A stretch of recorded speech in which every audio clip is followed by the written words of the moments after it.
education. Hello everyone, I'm a university professor focused on AI research.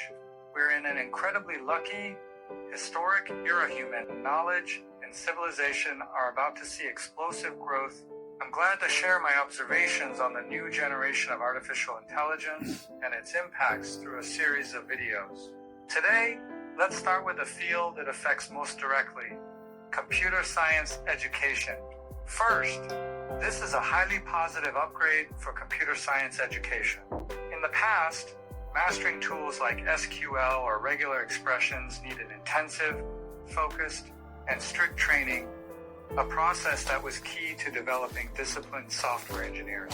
But now, AI has taken over much of this translation and execution work, which actually frees up our cognitive ability for more important thinking.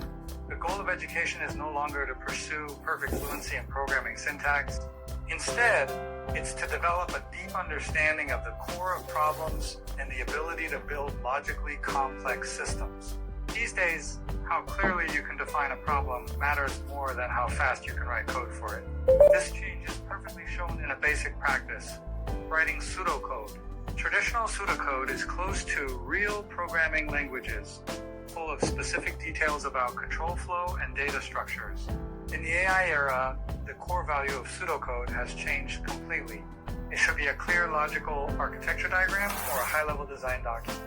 You need to focus on questions like, what are the core modules of the system? How does data move between these modules? What should the key decision-making logic be? Your attention shifts from implementation details to system architecture. You go from being a code implementer to a logic designer.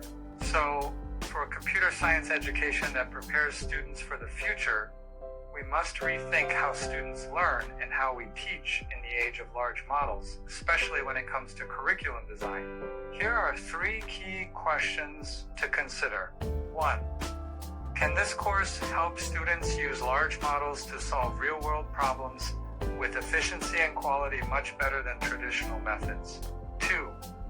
Can it guide students to turn AI from a tool for random trial and error into a powerful collaborative partner using engineering rules? And what extra value does university education provide compared to experimenting with AI assistants on your own? 3. Can its assessment system stop focusing on syntax details and instead evaluate logical strictness and architectural clarity? The big question is, how do we build this new type of educational model, one that trains architects who can shape the next wave of technology, not just executors who only do tasks? This is just the start. Large models bring us huge challenges, but also unprecedented opportunities. You can also watch my other videos, like the one that explores how large language models break through the natural limits of human cognition to become an accelerator for the growth of civilization. Thank you for watching. I can help you add real